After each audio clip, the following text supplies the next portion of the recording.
নতুন একটা ভিডিওতে তোমাদের সকলকে স্বাগত জানাই। তো আশা করি তোমরা সবাই ভালো আছো। তো আজকে ভিডিওতে আমি তোমাদের বলবো যে নতুন যে একটা নোটিশ ভাইরাল হচ্ছে যে ডাব্লিউবিপির জন্য যে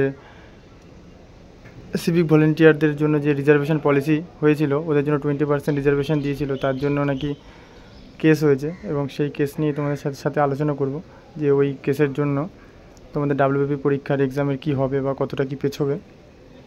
তো সেটা নিয়ে আজকে তোমাদের কিছু ডিসকাস করব, আলোচনা করব।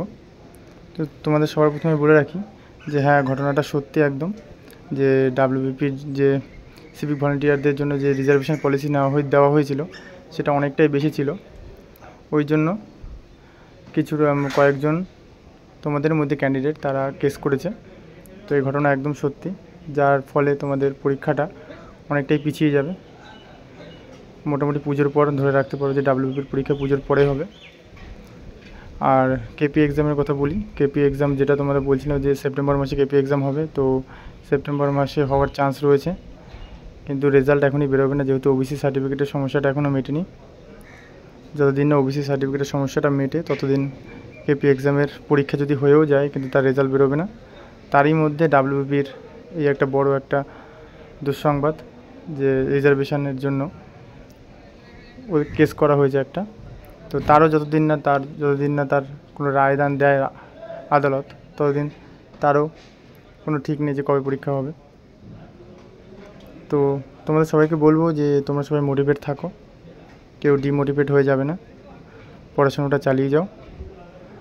পরীক্ষা আজ না হোক কাল অবশ্যই হবে, কিন্তু তোমাদের একটু ধৈর্য ধরতে হবে। এতদিন ধৈর্য ধরেছো, আর কটা দিন ধৈর্য ধরলেও কোনো অসুবিধা নেই, কিন্তু হয়তো অনেকে কাজ করছো, তাদের খারাপ লাগবে যে কতদিন কাজ করব।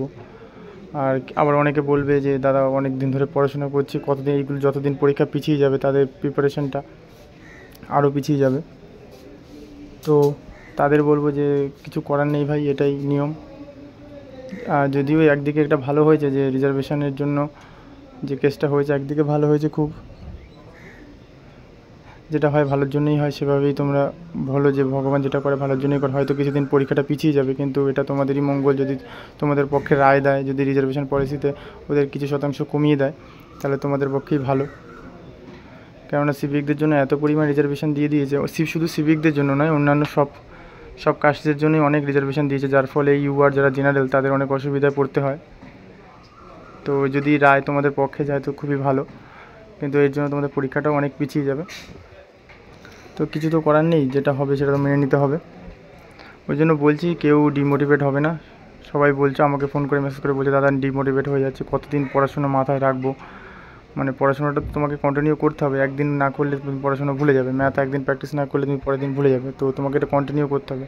এবার পরীক্ষাটা যত পিছিয়ে যাচ্ছে তোমাদের প্রিপারেশনও তত দুর্বল হয়ে যাবে, তোমাদের পড়তে মন বসবে না।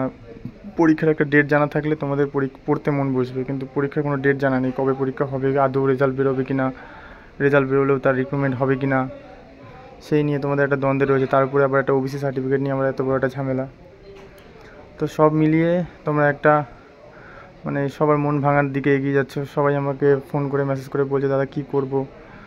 আবার অনেকের আবার ভালো হলো যে তাদের সিলেবাস কমপ্লিট নেই, তারা সিলেবাস কমপ্লিট করার একটা বড় সুযোগ পেলো। তাদের বলবো যে তোমরা সিলেবাস কমপ্লিট করার যখন সুযোগ পেয়েছো তখন সেই সুযোগটা হাতছাড়া করো না, সুযোগটাকে কাজে লাগাও। তো এই সুযোগ বারবার আসবে না, অনেক বড় ভ্যাকান্সি, এইবার 11,000 ভ্যাকান্সি ডাব্লিউবিপিতে। তো এই সুযোগটাকে কাজে না লাগালে আর কবে কাজে লাগাবে।